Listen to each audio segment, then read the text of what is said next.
एकदम साफ आ रहा है। आपका एक सवाल मेरे जहन में है कि आप को हमने कई बार अलीगढ़ में देखा है सामाजिक कार्य करते हुए।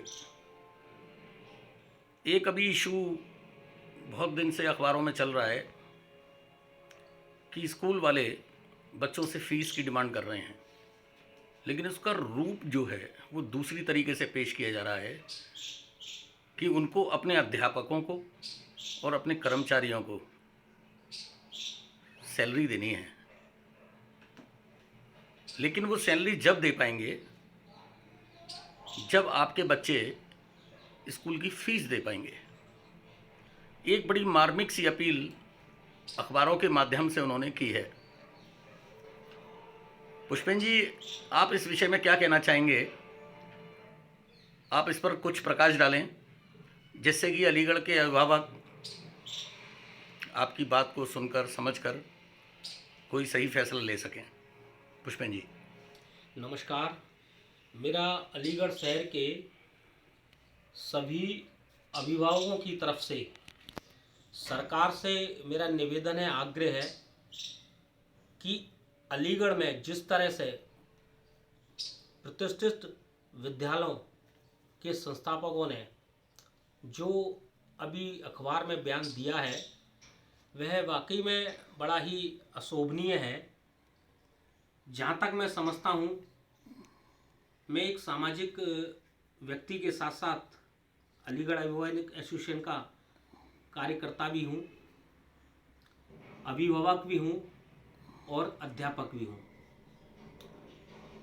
मेरा ये मानना है, मेरा ये सोचना है, इस वक्त जो देश की परिस्थितियां हैं वह परिस्थितियां हर व्यक्ति के, देश के प्रत्येक व्यक्ति के सामने हैं और इन परिस्थितियों में हमारे देश के माननीय प्रधानमंत्री जी के आग्रह पर इस देश का प्रत्येक नागरिक, चाहे वो व्यापारी है, चाहे वो सरकारी कर्मचारी है, चाहे युवा है, चाहे विद्यार्थी है, वह माननीय देश के प्रधानमंत्री जी के साथ है, हर प्रकार का सहयोग कर रहा है। इसी सहयोग की कड़ी में प्रदेश में भी, प्रदेश की सरकारों ने भी माननीय प्रधानमंत्री जी के सहयोग में उनके साथ खड़े हुए हैं और अगर इस तरह की कोरोना जैसी बीमारी से लड़ने के लिए किसी भी गरीब व्यक्ति को, किसी व्यापारी को, किसी विद्यार्थी को अगर कहीं भी मदद की आवश्यकता है तो सरकार ने पूर्ण सहयोग देने का वायदा किया है। इसी सहयोग की कड़ी में मुझे देखने को मिल रहा है बड़े बड़े फैक्ट्री वाले व्यापारी, जिसके यहाँ 10 वर्कर से हजार हजार वर्कर तक काम करते हैं, और मैं धन्यवाद देना चाहता हूं उनको कि वह बड़े बड़े फैक्ट्री वाले व्यापारी अपने एम्प्लॉइयों की, अपने मजदूरों की सैलरी बराबर दे रहे हैं। हम अभिभावकों के यहाँ भी बहुत सारे ऐसे कर्मचारी हैं जो चाहे हमारे यहाँ चौका चूल्हे वाले हैं, काम वाले बर्तन वाले हैं, सिक्योरिटी गार्ड हैं, अन्य प्रकार के कर्मचारी हैं, हम भी उनको बराबर सैलरी तनख्वाह दे रहे हैं। ऐसी परिस्थिति में लॉकडाउन है, स्कूल बंद है, बच्चों का सेशन स्टार्ट हो चुका है, पढ़ाई ऑनलाइन हो रही है। जब पढ़ाई ऑनलाइन हो रही है उसमें विद्यालयों की इतने सारी फीस, चाहे वो ट्रांसपोर्टेशन के नाम पे है, चाहे ट्यूशन के नाम पे है, चाहे कल्चर प्रोग्राम के नाम पे है, या अन्य किसी और चीज़ के नाम पर है, अन्य प्रकार की फीसें ये लोग लेते हैं।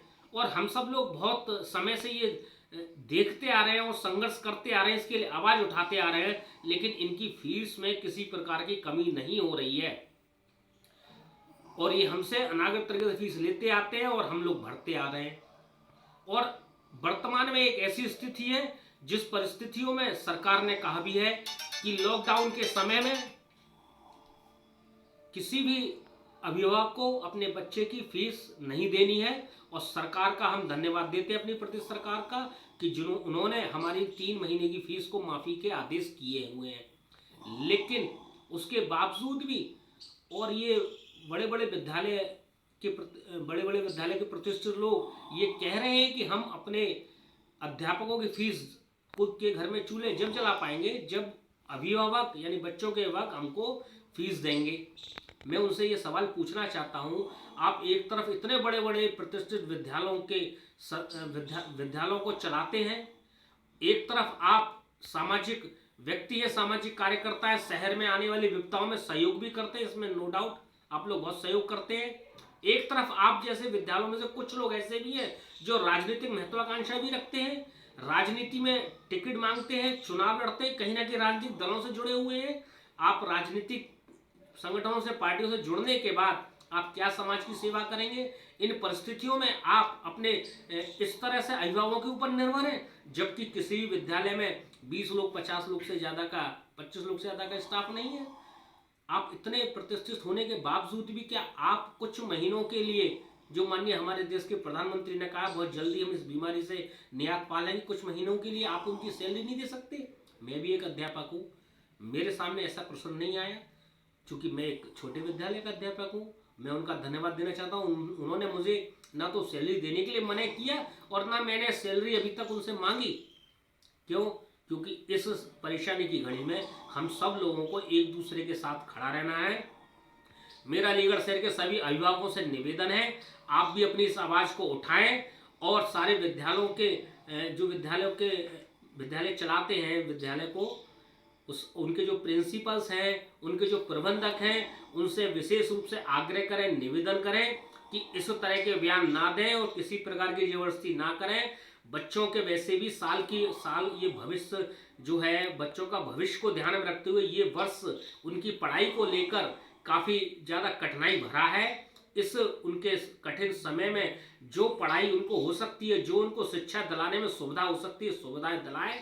किसी प्रकार का अनागत इस तरह से दबाव नहीं डालें और सारे अभिभावक निवेदन करें, उनसे आग्रह करें और उनकी तरफ से और उनके साथ उनके माध्यम से मैं सरकार से भी निवेदन करना चाहता हूं कि आप भी कानूनी रूप से किसी न किसी नियम के तहत इस तरह का कानून और नियम पारित करें कि ये विद्यालय के प्रबंधक लोग किसी तरह से अभिभावकों को दबाव ना बना सकें, क्योंकि विद्यालय इन प्रतिष्ठित विद्यालयों में पढ़ने वाले जो बच्चे हैं और उनके अभिभावक हैं वो हर श्रेणी के हैं, वो गरीब से गरीब श्रेणी के भी हैं और मध्य वर्गीय के भी हैं। तो मेरा उन सभी से, सरकार से और अपने अभिभावकों की तरफ से विशेष रूप से आग्रह निवेदन है कि इस परेशानी की घड़ी में सब लोग मिलजुल के एक दूसरे का साथ दें।